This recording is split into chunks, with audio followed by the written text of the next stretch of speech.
Shiv, six sense या छठी इंद्री क्या होती है और इसके क्या क्या लाभ हो सकते हैं? इससे इंसान के जीवन में कितना परिवर्तन आ सकता है? ज्यादा लोग अपनी कल्पना को सिक्स सेंस या छठी इंद्री या पूर्वाभास मानने लग जाते हैं। उन्हें लगता है कि मैं कुछ चीज सोचता हूं और वो हो जाती है। तो जो तुम सोच रहे हो वो तुमने पहले ही कंप्लीट कर रखा है, तो जब तुम उसके बारे में सोचोगे पूर्ण हो ही जाएगा। पर छठी इंद्री जो काम करती है वह ऐसे आधार पे काम करती है जहां पे ना किसी चीज की कल्पना की गई, ना कुछ चीज का निर्माण चल रहा है, ना कुछ चीज तय है। अचानक ही इंसान के दिमाग में एक अलग सी अनुभूति आती है और वो अनुभूति कई रूपों में ज्ञान दे जाती है। होने वाली घटना का पहले ही आभास दे जाती है, जबकि कोई अभी तय नहीं है कहीं जाना या कोई चीज प्लान करना। वहीं से सिक्स सेंस काम करने लग जाता है। कुछ लोग पूर्व जन्म से सिक्स सेंस की क्षमता होती है और कुछ अपनी साधना द्वारा उसे जागृत करते हैं। छठी इंद्री उसी तरह से कार्य करती है जिस तरह से प्रकाश कार्य करता है। प्रकाश दिखता है पर उसका कोई आकार नहीं होता, सिर्फ अनुभव होता है। जैसे ठंड के दिनों में आप जब सूर्य को देखेंगे तो आपके शरीर में गर्माहट का अनुभव होने लग जाएगा। वहीं जब सूर्य गायब हो जाएगा तो ठंड का अनुभव होने लग जाएगा। यह जो तरंगे होती हैं इसी को हम कॉस्मिक एनर्जी मान सकते हैं एक तरह से, क्योंकि जो प्रकाश होता है वो अदृश्य रूप में काम करता है। जैसे अभी आप मेरी ध्वनि सुन रहे हैं तो ध्वनि दिखाई नहीं देगी कि कैसे कहां तक पहुंच रही है, पर पहुंच रही है। उसी तरह से इंसान जब प्रकाश की अवस्था में देखता है तो उसे दिखाई देता है, अंधेरा हो जाने पे सब कुछ गायब हो जाता है।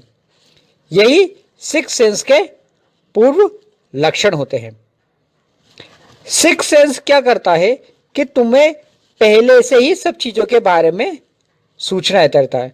हमारे आसपास चारों तरफ वह कॉस्मिक एनर्जी या कहे पूर्वाभास की क्षमता या उसे सिक्स सेंस कहे, हमारे आसपास पूर्णता मौजूद है। बस हम उसमें से कुछ चीज छांट नहीं सकते। छांटने का मतलब ये है कि हम उसमें से कुछ चीजों को निकाल नहीं सकते। इसका सबसे बड़ा कारण क्या होता है? क्योंकि हमारा मन इतनी जगहों पे बटा हुआ होता है कि हमें कोई चीज अनुभव भी होती है तो हम उसे कल्पना मान के छोड़ देते हैं, या हम सोचते कि चलो ऐसे ही कोई विचार आ गया। पूर्वाभास की शक्ति और साधना जब करी जाती है और उससे जब ऊर्जा बनाई जाती है तो वह ऊर्जा अंतरिक्ष में बह रही, अंतरिक्ष मतलब हमारे आसपास जितनी भी ऊर्जा है वो बह रही होती है और सिर्फ हमारे दिमागी संतुलन और दिमागी संतुलन के साथ साथ उससे संपर्क बन जाता है तो होने वाली घटनाओं का आभास हमें अच्छे तरीके से आने लग जाता है। हम आभास को इस तरह से देखते हैं जैसे हमारे सामने कोई टीवी चल रही है। आभास को हम इस तरह से देखते हैं, मान लो कि हमने तुरंत कोई चीज देख ली मिली सेकंड के अंदर अंदर, हमें समझ में नहीं आता। क्यों? क्योंकि हमारा क्षेत्र ही नहीं होता। जब हमारा क्षेत्र ही नहीं है मानसिक तौर पे काम करने का, तो अगर कोई अनुभव आता भी है तो वो कमजोर हो जाएगा और आते आते भी टूट जाएगा। लेकिन जब साधक अपनी साधना करता है, रात दिन मानसिक अवस्था को पहचानता है, मन मस्तिष्क शरीरों के नियमों को जानता है, तो उससे वह सिक्स सेंस की अनुभूति को अलग ही कर लेता है। क्योंकि जिस तरह से एक डॉक्टर होता है, आपको लगता होगा कि सिर्फ सही तो काटना है, सही में टाँके लगाना और जोड़ना है, पर उसके पीछे कई सालों का अनुभव होता है कि असली चीज क्या है और काल्पनिक चीज क्या है। वह डॉक्टर आपको दिखेगा कि सिर्फ छोटा सा काम था, पर उसके पीछे कई चीजों का रहस्य था। इसीलिए जो साधक साधना करता है वो उस पे जितना मानसिक स्तर पे उतरता जाता है तो उसकी वही सिक्स सेंस की क्षमता विकसित होती जाती है। वो कई सालों पहले ही तैयारी कर लेता है आने वाले सालों में क्या क्या हो सकता है, और वो यहां तक की क्षमता को विकसित कर सकता है कि जिससे वो होने वाली घटनाओं को तुरंत महसूस भी कर ले अपनी इच्छा से। अभी तक जो हम बात कर रहे थे वो आम स्थिति में थी कि ऑटोमेटिकली आना, ऑटोमेटिकली में होता है कभी भी आ जाएगी और कभी भी नहीं आएगी आप जब सोचेंगे तो। पर साधना के द्वारा जो हम शक्ति अर्जित करते हैं उससे सिक्स सेंस को इस तरह से प्रोग्रामिंग करी जाती है, इस तरह से कंट्रोल करा जाता है कि जब हमें ज़रूरत हो तो वो सक्रिय हो जाए, जिससे हम उस चीज़ों के अनुभव को और आभास को पहचान सके या ले सकें। क्योंकि जब व्यक्ति कोई प्लानिंग करता है तो प्लानिंग में वो फ्यूचर को भी देखता है, सोचता है कि क्या होगा, पर उसे समझ नहीं आता क्या होता है।